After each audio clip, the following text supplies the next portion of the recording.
Happy Saturday and welcome to day 5 of this 7-day live training. Cannot believe we're on day 5. Let us do a quick recap of everything that we've done up until now and then what we're going to do today. So if you are brand new here, if you haven't seen these trainings before, if you don't know who I am and you're like, who is this strange person? I'm Joanne. O'Halloran is my last name. Nearly forgot that. I'm a business mentor and I support new coaches who want to be able to sign their first 3 to 5 clients with their own signature framework so that they can go on to do it on repeat. The biggest challenge that coaches have is like, where are my clients going to come from? Where's my next one going to come from? And it creates that real money struggle and that cycle of scarcity rather than abundance. And there's very simple things that you can do that will call in clients quite quickly and easily, and how you can sell and convert more out the other end, which is exactly what I'm showing you for the 7 days. Business doesn't need to be hard, but we make it hard because of how we choose to lead ourselves through it, how we choose to show up, like all the crap stories that we make up. And I'm calling them crap because we're literally creating like this rubbish in our head and we're focusing on that rather than focusing on our direction and where we get to go. Now, what I will say is mindset work is necessary in order to be able to have a successful business. So if you're either not doing mindset work or you're doing an either or, so what I mean by that is you're doing mindset and then trying to do business versus doing both, and you will struggle. You will struggle. Both of them have got to come together and marry together. And I didn't get this at the start. So this is why I know, because I've seen it over and over and over again, not just with me, but with my clients and with a lot of the friends that I have that are like super successful, have like multi-million-dollar businesses. And it's always the same pattern. Those that are successful and continue to see success marry both together. It's very easy to do mindset work and just hide behind it and use it as a way to slow down, to procrastinate, to say, well, I'm not ready yet. I don't have all my stuff together yet before I can work on business. And you know what? For as long as you choose for that to be your reality, it's going to stay the same. You're not going to have the success that you want because you're more committed to creating like a reason, an excuse, or a story as to why it's not happening than actually putting yourself out there, possibly being rejected, possibly being ridiculed, possibly having, people go, what are you doing? So rather than like you sitting in that possibly happening, you're deciding that it is going to happen and that you're not ready to receive it yet. Now, the other side of that is too, it doesn't always happen. And by the time that it does, it's because your voice has got really bold, it's got big, it's got loud, you're opinionated, you're not afraid to say what you want. And by then, your mindset, your leadership is in a place where you can handle it. So, if you're stopping yourself because of that, you're not even at that place yet. So when it happens, I always say, wait till something happens and then worry about it. There's no point in doing it beforehand. And this is coming from experience, right?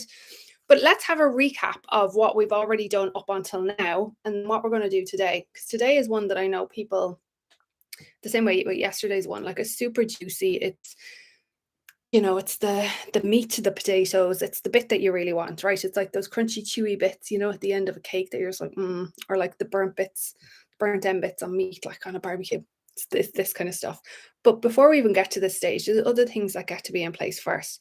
So on Tuesday, the very first thing that we looked at was clarifying exactly what your business intention is for the remainder of 2023. And what are the things that you need to be mindful of, that you need to take into consideration, and that you need to focus on so that you can reach your goals. Because what sometimes happens is that people will pick, like, I hear it, like I even hear it, my clients come to me, it's like, oh my goodness, I want my 10K months. And I'm like, great. Where are you currently at right now? Like, what is your structure? What is your business model? What is like, how are you bringing in clients? Like all of that. And they're like, sometimes they know, sometimes they don't know, sometimes it's working, sometimes it's not. But these are all things that you want to have so that you can reach your goal. So in order to clarify what your business intention is, I walked you through, when you set your intention, what are the steps then backwards that you need to put in place so that it can happen? Because 100% is possible all of the time, but it's how you approach it. If you are the type of person, like what I just described there, that puts all of these obstacles in front of them before they take any action, your goal ain't going to be hit. It's just not going to be hit. And then you're going to get back into that cycle of going, well, I knew it wasn't going to happen. I'm still not ready. I need to do X, Y, and Z. So my invitation for you is go back to that first one, listen to it, check in with yourself, see where you're at, and then be really honest, have an honest conversation. They're not always fun conversations, but they're necessary for you to be able to move forward and see the results that you want. So that was day one. That was on Tuesday. On Wednesday, we started it by going deep into what are the strategies that generate leads. And I shared with you the exact strategies that I use to be able to generate leads and how you layer them. There is no one strategy that works for anything. I'm going to say that again. There's no one strategy that works for anything. So what do I mean by that? You have got to layer multiple strategies to see the momentum and have the exposure and create the impact that you want. That doesn't mean it needs to be complicated. It doesn't mean that you need to be spending thousands upon thousands to be able to do it. But you've got to be mindful of what it is you're layering on top of each other. So let me give you an example.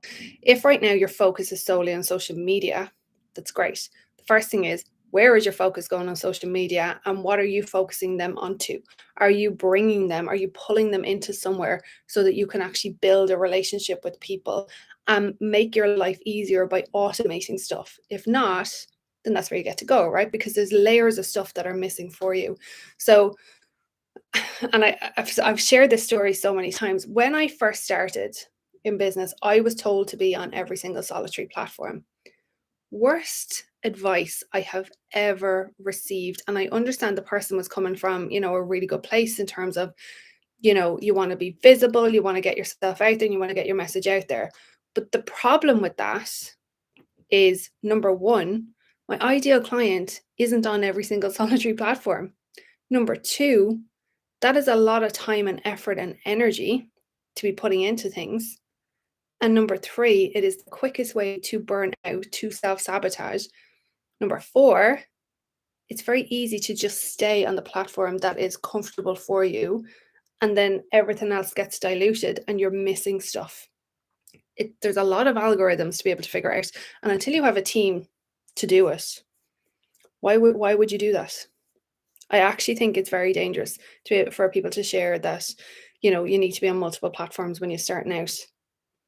Like, put it this way, if my ideal client was my mother, why would I be focusing on TikTok? Like, she doesn't even know what TikTok is. You know what I mean? So I went through the strategies of generating leads and how you layer them on top of each other. Day 3 was, how do you fill your masterclass? Like, how frustrating is it when you put on a masterclass and 8 people register and then one person turns up, and then that one person is looking around going, well, there's nobody else here, so I'm just going to exit the building, right? I'm not saying that always happens, right? It doesn't. There are people that come on and love the fact that they get to have that one-on-one experience with you, but it is great to be able to make a bigger impact. So I've shared with you how you fill your masterclasses, how you set yourself up with, well, what is it that is like a successful masterclass for me? I also gave you the stats so that you know what effort you need to put in where you need to turn it on, and the inside little itty bitty secrets that increase the volume of attendance at your masterclasses. Give you some really juicy nuggets there. There's some like amazing stuff in there that you can implement right now. So like, I've left nothing on the table, like you're literally receiving it all. So make sure that you're implementing it. Day 4, so yesterday, was all about how do you book more calls from your masterclass?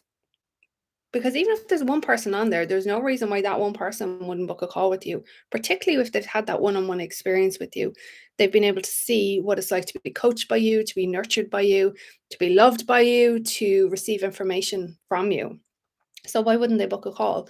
Like, as much as you want to fill your masterclass, I always also say, don't worry about the number of people that are on in front of you, because they're connected with you. They're the people that you get to make an impact with. They're the people that you get to love on and have chosen to be in relationship with you. So by the time you get to that stage, it doesn't matter if there's 1 or 50 or 150 or 500, you still have an opportunity to make an impact. So don't dumb down what you're doing, but there are ways to increase the number of calls that you booked. And I gave you them. Again, I gave you insight secrets as to how to do it. Like I said, I've left nothing on the table. So today, what we're going to talk about is how you create actual irresistible offers that people want to buy, right? They're like, oh my God, this is a no-brainer. And yesterday I shared with you an example of like one particular part of an offer that I created on the spot and the impact that it made both for my business and for my clients that came on board. So there's certain qualities of an offer that you want to focus on to make it irresistible, right? It's not just a fancy word saying it's irresistible. When we say that something is irresistible, it's because it like just ticks all the boxes, right, for what somebody needs. Like what an offer isn't is the price of your program, what your program actually is. Like, so as in, like whether it's one-to-one, whether it's a group, whether it's, an intensive, a retreat, a mini program, like an online course. That's like not what your offer is. Is it included in your offer? Yes. Is it the main bulk of your offer? No. The same with the number of calls, what else is included, like in terms of like you've got like an online portal, like the number of calls. Yes, you will share that stuff, and it's not the be all and end all, right? So when you think about your offer, like if you think about anything that you've ever bought, why have you bought it? It wasn't because of the number of calls. Like, definitely wasn't that. You will say it was the price, but was it? Was it the price? Or was it the value that you saw that you were going to receive, and you could see how this was going to solve the challenge, the problem that was in front of you? Like, if you're really honest with yourself, what was it? Anybody that says it was just the price, you're either not being honest with yourself, or you're not approaching business in a strategic way, which is going to like keep being really challenging for you. Okay. So it's not the price. It is about the value, right? It's about, well, this is how I'm currently feeling, and oh my goodness, I can see how this is going to like make me feel better. I can feel the relief coming in. I can see like 3, 6, 9, 12 months down the road, and the difference it's going to, like, the difference my life is going to be, the difference my business is going to be. That's what makes it an irresistible offer. Like, if I look at every coach I've ever invested in, and I've invested like tens of thousands into coaches, because I will always up level. I can't know what I don't know. Plus, I need accountability. Plus, I need support with my leadership, right? Plus, I need to be able to brainstorm. And I want to be surrounded by people in those communities. But my first ever coach, she is a life coach, manifestation coach, and I had no idea what I wanted to do with my life. How she sold me is she shared her story. She shared her story about how she was in the corporate world. She was sitting on the edge of her bed. She got up one morning, sat on the edge of her bed, took a big deep breath in, and went, for fuck's sake, I can't do this. Like, I actually hate my job. I'm not even happy in my relationship. I'm literally just coasting through life, and I don't feel like I can say it out loud. And the moment she said that, I was like, oh my God, she's literally speaking to me. That's exactly how I feel. And I'd never heard anybody say that before. So after that, I was hanging off her every word. I actually didn't care what came out of her mouth. She understood me. Therefore, she was the person that I was going to say yes to. I said yes to her before I even knew how much her program cost, which scared the crap out of me, because I was way off of what I thought investing in coaching was going to cost, like way off. And I figured it out. Second coach that I invested in, she had started her coaching business and was able to sign 10 clients the moment she opened her doors. Of course, I wanted to know that, because I'm like, I don't know how to do that. So I booked a VIP day with her.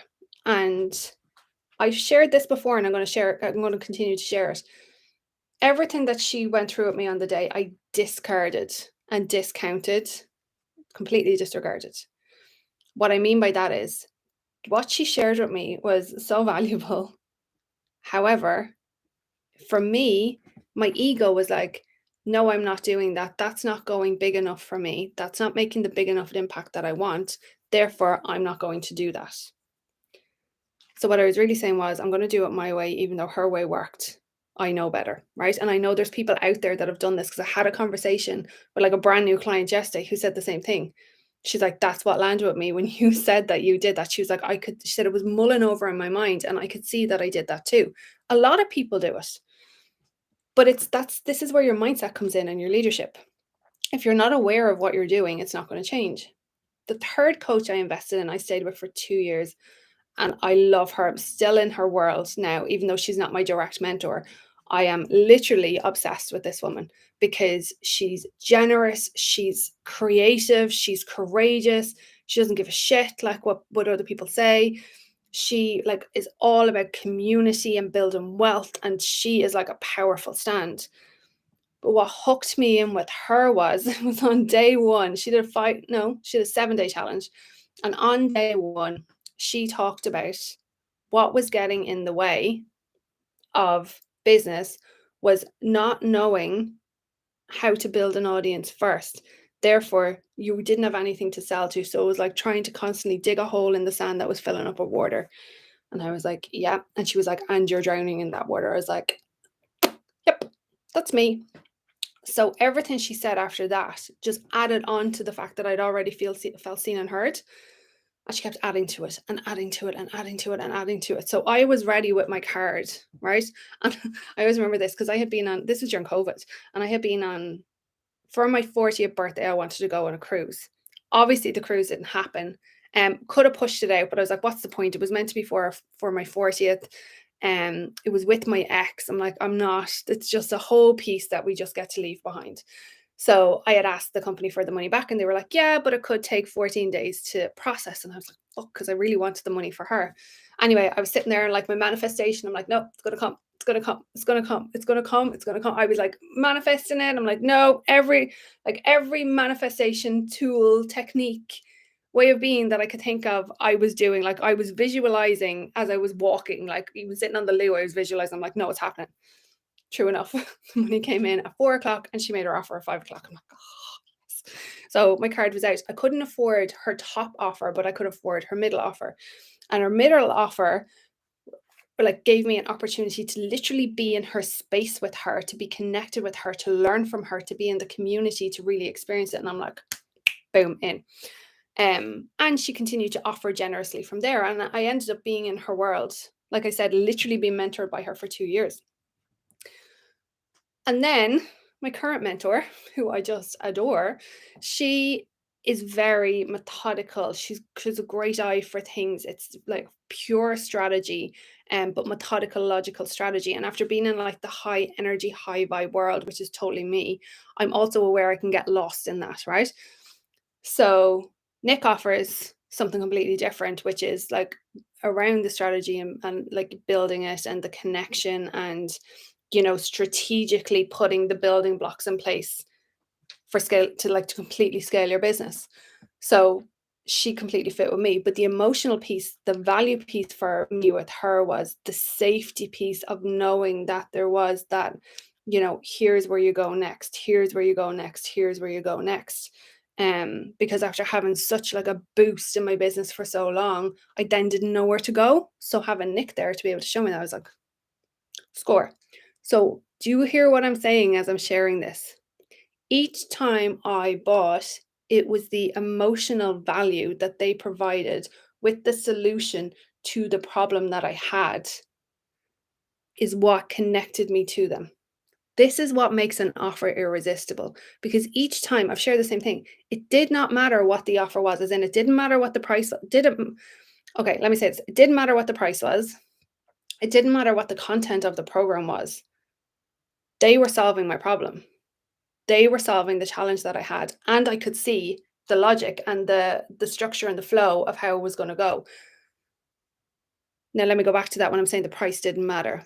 Yes, for my first coach ever, when she told me the price was 6 grand, I nearly threw up because I'm like, I had like 2 grand max kind of budgeted for this, going, shit, I literally didn't have that money. And I trusted that it would come because I'm like, well, she is definitely the person to go. And it did come.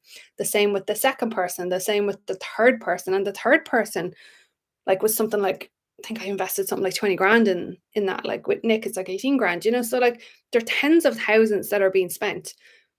But the fear around the money goes away when you're focused on the actual emotional problem that's been solved. So I really want you to hear this. It's not to do with the content, even though you think it is. It's how you package it. So here is how you make your offer irresistible. So if up until now you haven't got a pen and a piece of paper, grab it. There are very simple ways to make your offer irresistible. I talk about this consistently. Market research, market research, market research, market research, market research. You want to be doing market research all of the time. You can translate into all of the time, whatever that looks like for you, but you definitely want to be doing it every quarter. You definitely want to be doing it before you go into an audience build and before you go into any sales period. Always. Fact. Why? Because you want to know exactly where people are at right now. What is their challenge right now? What is the solution that they want? Not what you know they need, what do they want? And this is super important because when you know what they want, you get to pitch your offer with what they want, not what you know they need. It's not the same thing. So don't let your ego get in the way of this. Focus on what they want. And you do that by asking them, like consistently ask them, get to know them, and find out their language. And I gave you really simple tips yesterday of how to do this during a masterclass, like of how to pull the information out from people so that it can help craft and pitch your offer. And like when you get into the flow of this, you can do this in like a 30-minute, 45-minute masterclass. You'll be able to read your audience, hear what they're saying, and then create your offer from there. But like you've got to be super clear on what is the result that they're saying they want and that you know you can provide. So let me say that again. What is the result that you know that they want and you know that you can provide? Now I can already hear the skeptical people out there going, oh, but I can't promise anything.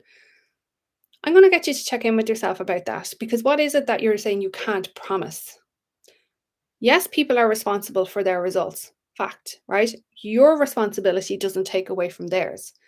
However, you have got to stand over and under and behind and in front of and on top of and underneath what the service that you provide. Like you have got to believe in it. If you don't believe in it, why would anybody else?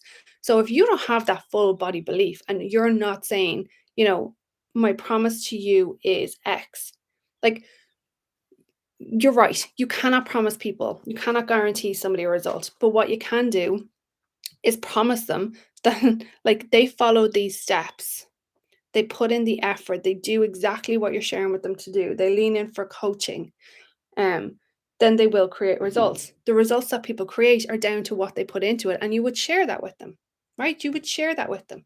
Like I have clients that my clients get different results, right? And they get different results because of where their leadership is at, where their mindset is at, and what they're willing to work through. So, like, I have a couple of clients that are like absolutely crushing it, like completely crushing it with like multiple sales each month, like paying falls, like they're earning amazing money. And then I've got others that they're tweaking still what is being given to them to do, like the strategy, the structure, the approach. They're still tweaking it. So the results are lower, but they're getting results. So hear what I'm saying. They're still getting results. They're just not getting the same as the results of the women over here because they're tweaking it, because their mindset is not there, because their leadership is not there, and they're not willing to go there. They want to sit in their fear and their insecurities. And everybody has their own responsibility to work through those things. But either way, they're still getting results. There's nobody that's not getting results, which is amazing, right? Absolutely amazing. So I stand over everything that I do, and I will support you in the best way possible to get you the results that you want. But you still have to put in the effort too. Do you hear what I'm saying? So when it comes to making your offer and making it irresistible, you want to pitch it to a way in what people want. It's to do with the emotional impact that it has and the emotional impact and support that it's going to provide for people. It really isn't about the content. Will you share that? Of course you will, because there's different buyer types and you want to be able to pitch to people and meet them where they're at. So people do need to know the context and some of the content. But if you're focused solely on your price, you're making that about you and not about the value that is about to be provided to the people that are in front of you. Another way to make your offer irresistible is to think about the transition that it's going to provide. So if your client is here right now and they want to get to here, what is the transition to get them from A to Z? So yes, there's the actual physical steps that they need to do, but there's also the work. Like, so who do they get to be? What do they get to do? And what do they get to experience and emotion? Like the one thing, if you've ever worked with me, or if you've been in any of my programs, I share about how it's the emotional roller coaster when you're in business. Everybody, every single solitary person, when they start in a program, goes like this, right? They go up, or coaching, whichever, they go up and they start to get results. And then something happens and they drop. That's something that happens as emotion. Fear kicks in, scarcity mindset kicks in. Somebody says something to them and they feel rejected. They go into manipulation, shame, guilt, embarrassment, frustration, anger. Either way, emotion kicks in and then they drop because they stop doing things. And we're going to cover this tomorrow. But then they'll go back up again and then they'll drop. And every time you're at the top and you drop, it's your emotions. So knowing that as you're dropping down, like as the results are like not moving forward in the way that you want, there's an emotion that you right now are unwilling to deal with. But when I'm sharing this and sharing this out, people can see that it's going to go like that. They can see that they're safe because I know that fear is going to kick in. I know that self-doubt is going to kick in. I know the emotional roller coaster that we go on. So I've got you when you're in that emotional roller coaster. That's the transition. So the transition is the emotional impact that it has and what they get to do. So like, for example, think about what I do. So for you to get from inconsistent clients to consistent clients, what you need is a strategy to be able to build your audience, but an audience of people that are your ideal clients and that want to actually buy from you. Like, they're committed to being in a relationship with you. They are hanging off your every word. So therefore, you've got to get your messaging right, connect your messaging. And the simple ways to do that are through market research, right? So we take the simplicity. It's not complicated. It's simple by market research.